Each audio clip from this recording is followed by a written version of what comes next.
right? Part 3 of lifetime value and customer acquisition, why we believe the model works, how does it work, getting into it. In the last episode, we talked about the elements of lifetime value being frequency of purchase, average purchase size, and then contribution margin on that side of the equation. So today we're going to get into customer acquisition costs, which has a bit of a simpler model, but it's also a lot bigger in terms of the things that marketing deals with. There's only actually like one real element to customer acquisition cost, and that's mitigating cost, as is stated in the name. But don't let it fool you, because it sounds so easy, but it's just like, I want you to acquire this customer, but for less.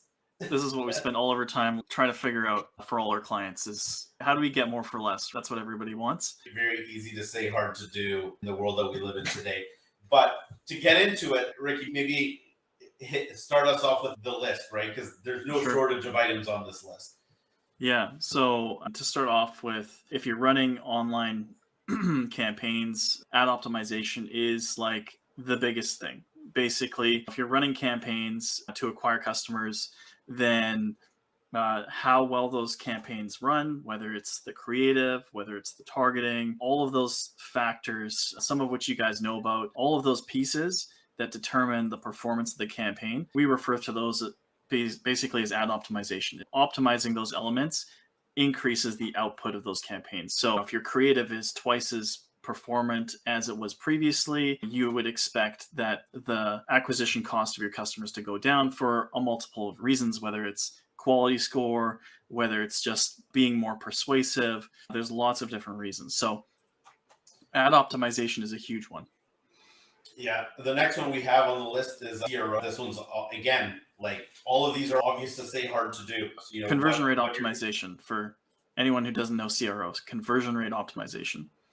Exactly. And there's a lot of elements to conversion rate optimization. Popular use of this tactic is once you have enough volume running to your landing pages, into your site, your e-commerce site, whatever it might be, like if it converts by 2-3%, if it can convert 5-6%, you're now doubling your sales by doing some conversion rate optimization, not paying any more for the ads than you currently are, right? So you double your conversions. Theoretically, you should be able to double your revenue if things go the way that they should, which is a big maybe. But that is the hope. Yeah, and I just wanted to say really quick, Nick, some of the things, some examples of that, it's like optimizing your checkout experience, website speed, brand itself. How much trust do they have in the brand? And are you able to convey trust through things like testimonials, reviews? All of this stuff that helps people convert better. Yeah, those are all some of the things wrapped into. Then we can get into some other things like data quality, right? So server-side tracking. Ricky, any thoughts on this?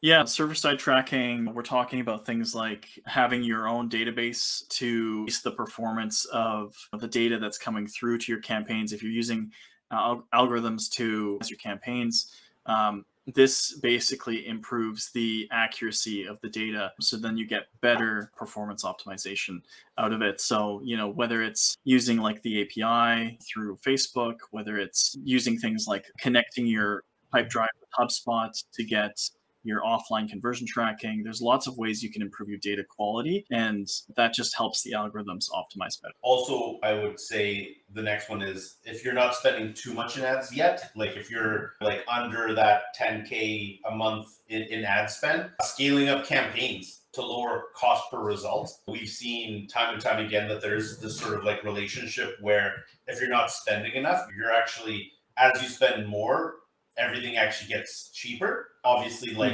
after a while, you have to start fighting the diminishing returns once your spend gets a bit higher. But at the beginning, that can be a real factor if you're not spending quite enough. And this is where people use the kind of if you've ever worked in an agency, people have said they just want to dip their toe in to see how it works. And it's, that works. Logically, it works, right? It works, but there needs to be a sort of minimum level, right? Where like it has to start in order for it to actually get the traction, have enough ad campaigns running, have tactics running that have synergies with each other. I think a lot of the items that we're talking about in terms of like ad optimization, CRO, content marketing falls under customer acquisition costs, like mitigation of costs. These things require synergies to work really well, right? If you're running ads, if you're also capturing email addresses, doing the remarketing, then you're emailing people like the content. Those people get put onto a sub list of remarketing because you're sending them all to like this white paper you have. All of a sudden, you're creating synergies because you're not just getting the conversions off of the ad immediately. You're also getting all of these other things where you can follow up with people through your marketing. Exactly. And email automation, text. Yeah, exactly. So a lot of this falls under mitigation of cost. But the one thing that I do want to touch on here is that marketing, marketing as a whole is a function of this CAC methodology, right? So mitigating costs, why does marketing exist?